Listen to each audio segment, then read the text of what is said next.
The American Revolution. This was factored by the idea of new government overthrowing the old ones for better good of the citizens. The beginning of the revolution. The conflict between English and French was also known as the French and Indian War. They fought until 1763, when Britain and colonists claimed victory and took over French land. The victory soon led to growing tensions between the British and the colonists. Great Britain had run up huge debts. Because colonists benefited from the war, Great Britain expects them to help pay the cost of the war. In 1756, a parliament was passed known as the Stamp Act. What makes revolution a revolution? A forcible overthrow of government or social orders in favor of a new system. Why do people want a revolution, though? People start a revolution so they feel as though they live in their full living. They want to be part of society and make sure they are treated fairly. They're going against something that the majority of people will believe to be the right thing. The American Revolution was that of the American reviving a role. What's an example of the revolution? We could say that it dated back from the New Age, showing that they moved to new lands for freedom, not British tax, not British rule.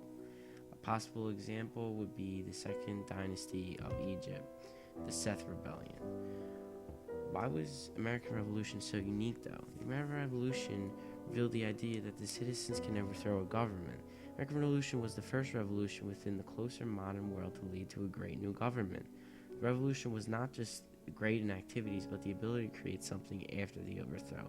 Establishment of new government that favored citizens. Democracy.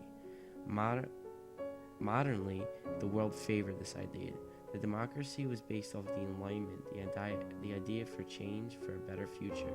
Enlightenment reveals the philosophies of that we were born free. Even if the Enlightenment might have changed due to the world changing, it is what holds the strongest nation, and that is America. The Enlightenment was able to factor a big part of the democracy. An example, the Constitution, the Bill of Rights, these are both Enlightenment. The check of balance, the addition of Constitution, ruled of people.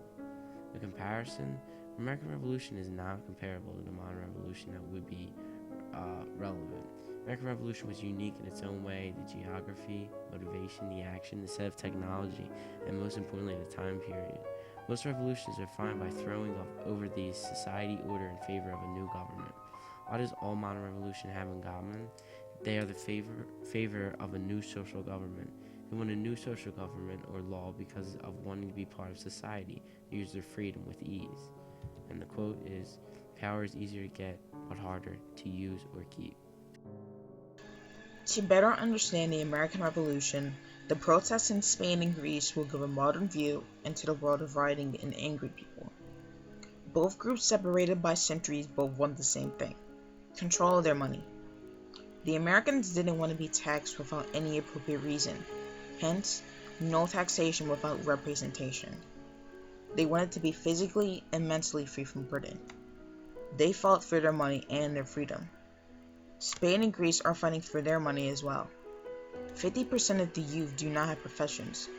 Just like the Patriots, they are trying to overthrow their government.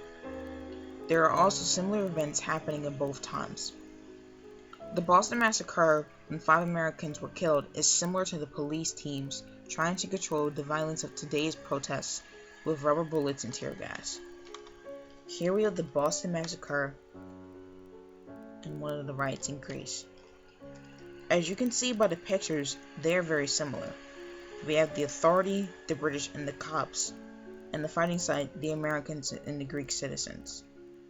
We think the events are similar because in both pictures, the citizens are being brutalized and met with violence. The citizens were voicing their opinions, and the authority met them with violence because they wouldn't stand down. British soldiers are being sent over to America to watch over them. Cops are being sent to settle down the riots. The people of the American Revolution don't want to be taxed unreasonably, and Spain and Greece want to be able to earn money. These two groups of people are also vandalized. The Americans threw the tea out of the importing ships, and Spain and Greece vandalized banks and public areas, while showing their aggressive side to authority. Here is the Boston Tea Party and one of the riots in Spain. They are both showing their anger towards the government by destroying public things and places. revolution can be defined in two ways: the complete change from one constitution to another, or modification of an existing constitution. This was demonstrated from Aristotle's philosophy. The Montreal protest started when the government announced raising the university tuition. The Montreal protest is what might be the modification of an existing constitution. The American Revolution is best summed up as a change from one constitution to another. These two types of revolution can be only one, meaning one can't happen while the other one is happening. Throughout history, the favor of changing constitutions are likely to result in fights and wars. The American Revolution, for example, had to fight in order to create a new constitution. The only way to do that was armed, due to favoritism of the whole country or nation. The Montreal protest was for the government to modify the law when tuition was made. The Act of Bill 78, a law to abandon protest and any activity of protesting, led to further protest. To reach certain groups of unions, one best known is Fédération étudiante Université du Québec. The American Revolution protest was organized by the Continental Congress, which went on to create the United States government. The American Revolution was nationwide, and the Quebec protest. Montreal students' protests are student demonstrations led by student unions and supporters to protest against the proposal that was passed to raise university tuition from $2,168 to $3,793 from 2012 and 2018. One-third of Montreal students agreed to boycott. The groups received many supporters. The protest resulted from the Quiet Revolution, when Catholic Church was reformed. By then, college tuition increased, not until recently when the plan to raise tuition was announced. On March 18, 2011, Quebec students protested after the plan to raise tuition 75% higher than before. Strikes grow throughout February, evolving into violent encounters between the students and the police. The student demonstration is globally known, demonstrating democratically to a better government.